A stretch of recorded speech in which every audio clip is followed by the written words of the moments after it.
사람은 누구에게나 자신만이 가지고 있는 고유한 성격이 있습니다. 그러면 사람의 성격이 변할까요? 성격도 시간이 지나면 변한다고 말하는 사람들이 있습니다. 성격이 변한다는 학자들은 사람의 성격 형성 과정을 살펴보면 성격은 시간의 흐름에 따라 변한다는 것입니다. 그러나 대부분의 학자들은 타고난 성격은 잘 변하지 않는다고 말합니다. 사람에게는 변하는 것과 변하지 않는 것이 있는데 혈액형이나 IQ나 부모에게 유전적으로 받은 기질 등은 변하지 않는다는 것입니다. 외형적인 사람은 죽을 때까지 외형적으로 살고 내향적인 사람은 죽을 때까지 내향적으로 산다는 것입니다. 그러나 성품은 성격과 다릅니다. 여러 가지 요인에 의해서 변하는 것입니다. 성품은 사람이 어떤 도덕적 원칙이나 가치관을 가지고 있는지를 나타내는 말입니다. 즉, 성품은 좋은 사람이 되는 것과 관련이 있습니다. 좋은 성품도 있고 나쁜 성품, 못된 성품도 있습니다. 성품은 덕목과 관련되어 사랑, 정직, 친절, 용기, 책임감 같은 도덕적인 특성을 포함합니다.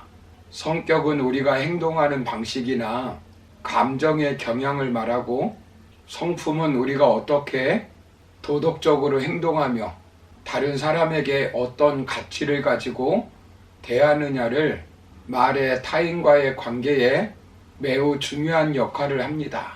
성격은 잘 변하지 않지만 성품은 얼마든지 변할 수 있습니다.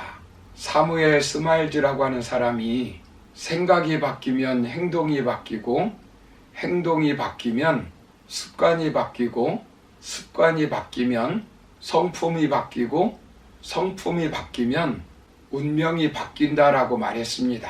성품이 변하면 인생이 변합니다.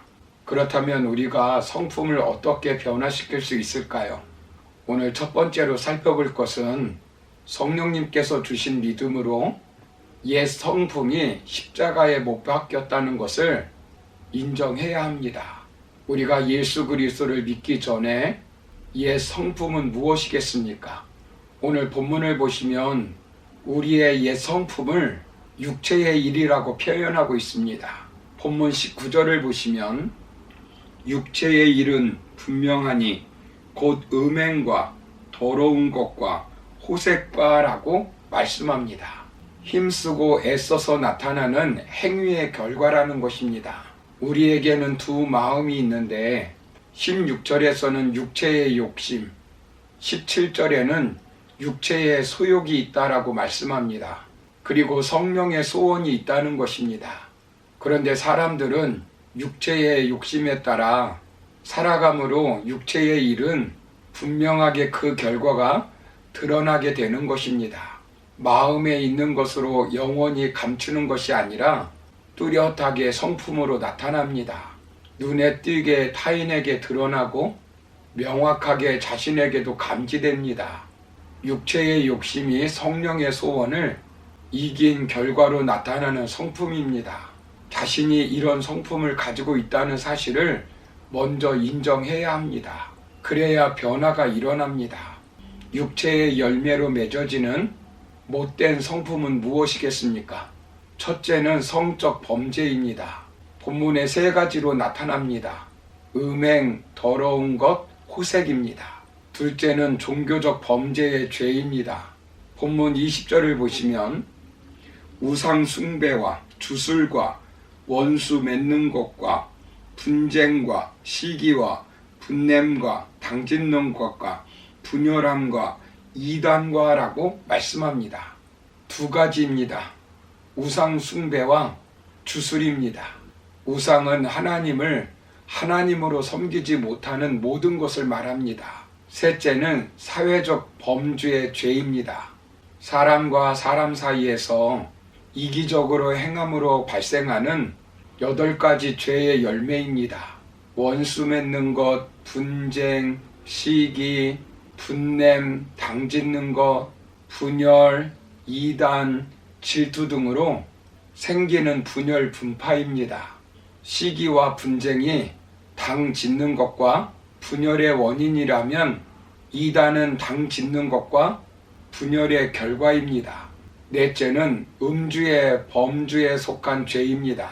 세상 사람들의 전형적인 방탕한 두 가지 죄인 술 취함과 방탕입니다. 방탕함은 술 취함으로 나타나는 무절제한 행동을 말합니다. 첫째 아담은 의로운 성품을 가졌습니다. 그런데 사탄이 들어옴으로 죄인의 성품을 가지게 된 것입니다. 그래서 첫사람 아담 안에서 태어난 인간, 즉 오늘날 육체의 욕심에 따라 살아가는 사람들의 열매는 결국 이런 죄의 품성을 갖게 되는 것입니다. 모든 생물은 자기 생존의 이익에 부합하는 행동 원칙을 따릅니다. 이기적인 유전자가 있는 것입니다. 자기 애는 선천적으로 타고나는 것이고, 즉 자기를 사랑하는 것이 있어야 인간은 이 땅에서 살 수 있을 것입니다. 그리고 사람은 누구나 이익이 되는 것, 편리한 것, 기쁨이 되는 것을 따라 살게 되어 있습니다. 이런 일을 계속하면 어떤 결과가 주어집니까? 본문 21절을 보시면 투기와 술 취함과 방탕함과 또 그와 같은 것들이라 전에 너희에게 경계한 것 같이 경계하노니 이런 일을 하는 자들은 하나님의 나라를 유업으로 받지 못할 것이요 라고 말씀합니다. 쉽게 말하면 지옥에 간다는 것입니다. 하나님 나라의 유업을 받지 못한다는 것입니다. 육체의 욕심을 따라 사는 사람들은 겉으로는 고상하게 보이지만 이런 품성을 벗어나지 못하고 평생 살아갑니다. 인간은 본질적으로 생존과 번식의 욕구의 종이 되어 조건만 주어지면 못된 품성으로 드러나는 것입니다. 사람들은 고상한 성품을 가진 것처럼 보이지만 모두 죄인의 성품의 품성을 가지고 있습니다. 좋은 열매를 맺으려면 나무가 바뀌어야 합니다. 그래서 우리가 육체의 소욕을 이기고 성령의 열매인 좋은 열매를 맺기 위해서 어떻게 해야 될까요? 본문 24절을 보시면 그리스도 예수의 사람들은 육체와 함께 그 정욕과 탐심을 십자가에 못 박았느니라 라고 말씀합니다. 성품이 변화되려면 내 육체의 정욕은 이미 십자가에 못 박혔다는 사실을 인정해야 합니다. 육체란 단지 우리의 몸을 말하는 것이 아니라 죄악된 인간의 욕망을 뜻합니다. 인간의 죄악된 본성을 정욕과 탐심 두 가지로 설명하고 있는데 그 정욕과 탐심을 십자가에 이미 못 박았다는 것을 인정해야 합니다. 타락한 본성은 마음이 선하지 못합니다. 아담 이후에 타락한 인간의 본성은 스스로 고통을 자초하는 정욕의 산실이며 욕심을 주체하지 못하여 탐닉에 빠지는 특징이 있습니다. 창세기 6장 3절에는 그들이 육신이 됨이라라고 말씀하고 있는데 육신이 되었다는 말은 타락한 인간이 하나님의 형상을 잃어버리고 육체의 욕망에 따라 살아가는 사람들이 되었다는 것입니다. 탐욕적인 이기적인 유전자가 흐르고 있는 것입니다. 사랑하는 성도 여러분, 우리 인간은 죄로 부패해 있습니다. 이것을 우리는 인정해야 합니다. 이런 옛사람, 옛자아는 우리가 그리스도인이 되었을 때 십자가에서 그리스도와 함께 못 박혀 죽었다는 것을 인정해야 합니다. 아담에게 물려받은 죄된 신분은 이미 죽은 것입니다. 그러나 하나님의 영, 성령이 죄인에게 임하면 의인의 성품을 갖도록 하는 것입니다. 씨가 바뀌는 것입니다. 나무가 바뀌는 것입니다.